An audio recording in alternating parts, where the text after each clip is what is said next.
I just wanted to make this video to make it okay for people who have different styles to me, different styles to them, whoever they are, to buy what you love. Luxury is not something that you should feel encumbered by. It's something that should kind of set your heart alight and make you smile and fill your day when you're wearing that piece with a little kick in your step.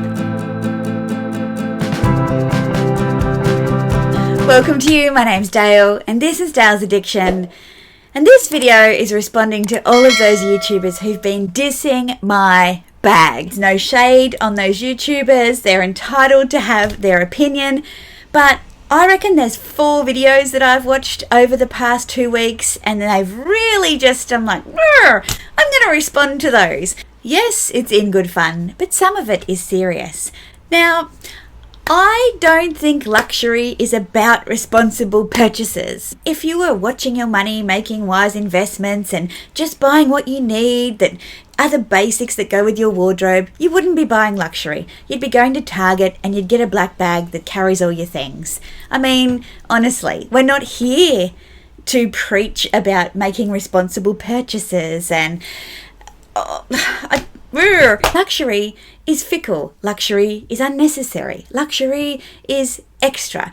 It is a reflection of your personality, of your personal style, not just fashion. Like, what are we buying? Are we buying things that would fit in an editorial for Women's Day magazine? Or are we buying things that fit into the editorial of our life, the message that we want to send to the world? Not that we fit in, but who we are. So I'm going to share some of the opinions of the bags that I have that are commonly talked about on YouTube, what people say about them, and what my response is to that.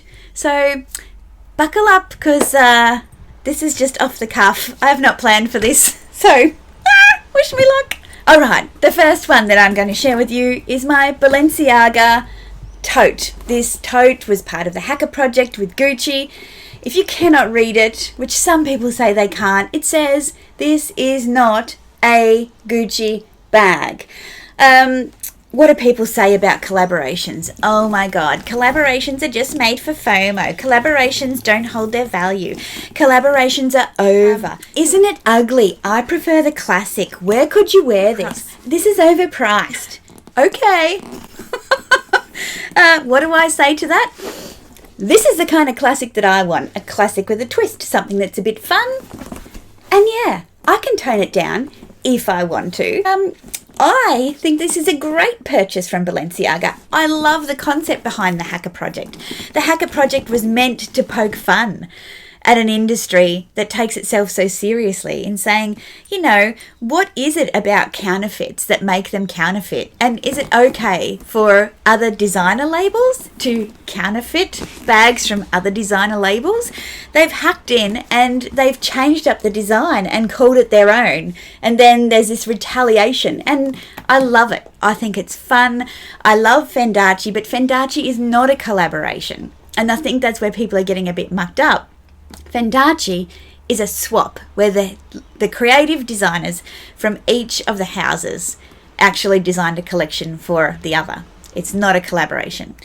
So, collaborations. We hate them. I love them. Next, the Fendi Peekaboo. I love the Peekaboo. It's so classic, but it doesn't keep its investment value. You will never get your resale back on this bag. If I was going to buy a classic bag, I'd buy the Chanel Trendy. Is this bad or what? Am I being really naughty? Yeah, the Peekaboo is a classic, but it's a classic from like 2007. It's a modern classic. It might not hold its resale value, but look, just let me, throw this out there. Are you buying bags that you love, or are you buying bags that you can sell so that you can buy other bags to unbox on your YouTube channel? I mean, I am buying bags that I love, and if I make a wrong decision and I have to sell it, so be it. I'll sell it and I pay the cost of having that bag, using that bag for the period of time that I had it. And I've made no secret about the fact that I've moved bags on because I haven't used them, or I've bought bags that were hyped that all these YouTubers told us to buy. The Chanel Classic Flap in the jumbo size. Oh, it's just so heavy. I don't like the noise that the chains make. I don't know if big bags are ever going to be in. The jumbo doesn't hold its value like the medium and the small do, even though they don't hold anything and they're really awkward to wear. Honestly, the Chanel Classic Flap in the jumbo size is by far the most practical Chanel bag. Yes, it has a long chain, but it's not meant to be worn crossbody. It's meant to be worn on the shoulder. This bag can carry everything that you need to carry, which is what a handbag should do for a lady, especially a classic handbag that you're expecting practicality from. I think the argument that buying a Chanel Classic Flap is essential in your wardrobe because of the look of it, even though it is impractical for the most part, and if you don't take my word for it, go and watch Amelia Rose's latest video on 10 reasons why you shouldn't buy the medium Chanel Classic Flap. She kind of sets it all out there. But I'm not going to tell you what you should and shouldn't buy. I'm simply just sticking up for the bags that I've chosen to buy and why. I can't fit my phone in it. It's really heavy to wear. I'm too scared to take it out because I might damage it. It's a bag. It's a luxury handbag. These bags are meant to be worn. They are meant to be enjoyed. They are meant to be celebrated. They are not necessarily practical pieces. Yes, your phone doesn't fit. Do you tell me how much time you actually have your phone in your bag, not in your pocket or in your hand when you are out and about? When you're not driving, when you're out and about. I bet your phone is hardly ever in your bag. So I think it's a moot point. Buy the bag, enjoy the bag, love the bag, wear the bag. Micro bags are the biggest waste of money. I would never invest my money in a micro bag. What are you supposed to do with them? The trend is going to go. I would never do such a thing.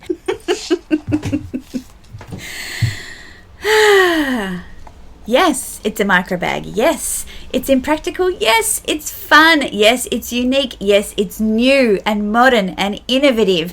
And you can use these things for a whole bunch of things. I mean, you can use this as a small leather good inside your bag if you want. You can use it on your belt loop. You can use it as a crossbody. You can just carry it as an eeny-meeny little clutch.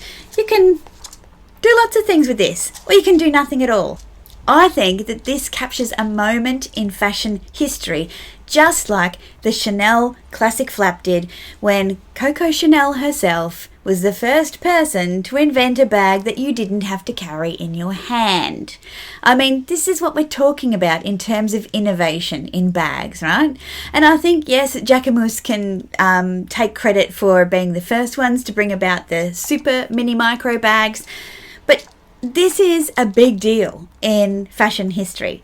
Whether you're into it or not, I want to be a part of that and I want a piece of it. So there. As much as I love Fendi, I think it's a trend piece. I mean, the baguette has gone to sleep for the last 10 years. Who's to say it won't go to sleep for another 10 years? I don't know if I want to put my money there. I think I just want my whole collection to be sleepy. Honestly, why wouldn't you have fun while the sun shines? This might be a trend piece. There might be many other trend pieces, but if you're drawn to them and you love them and you want to spend your money on them, good for you. Who is anyone to tell you not to? I love that bag, but I'm worried that wicker bags are just a passing trend. Hello? Has wicker, rattan, straw, all sorts of natural fibred picnic style bags been around forever? Forever? They're not going out of style. They're not going out of style at all. It's whether or not you're prepared to fit in with what's happening on the socials and that's your vibe, or you're prepared to back your own sense of style and wear the bags that truly reflect where you live, what you wear, and how you feel on any given day. Oh my God, the Louis Vuitton Neverfull is so basic. It's like everywhere. I would never spend my money on a Louis Vuitton Neverfull, especially in the monogram pattern.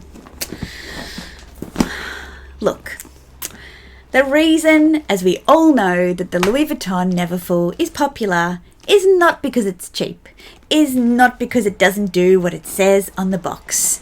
It holds lots of stuff. You just struggle to fill it up. And if you did, you'd struggle to carry it around. You'd need to install some wheels or something on the bottom of it. When you go around calling people's bags basic, you are gaslighting them. You are saying to them that you don't know what fashion is, you don't know what you need, you don't know what you like. You should like what I tell you that you should like. I'm only going to like it for a little while, and then I'm going to sell it so that I can go and buy the next thing that I'm going to tell you that you should like. This is a cool bag. It does everything it needs. I bought this pre-loved. It's 10 years old and it is an absolute beast. I use the GM for traveling. I have the MM World Tour for work. I love them. I won't hear a bad word about them. And finally, if I'm not going to be cancelled already, to all the haters, it's juvenile.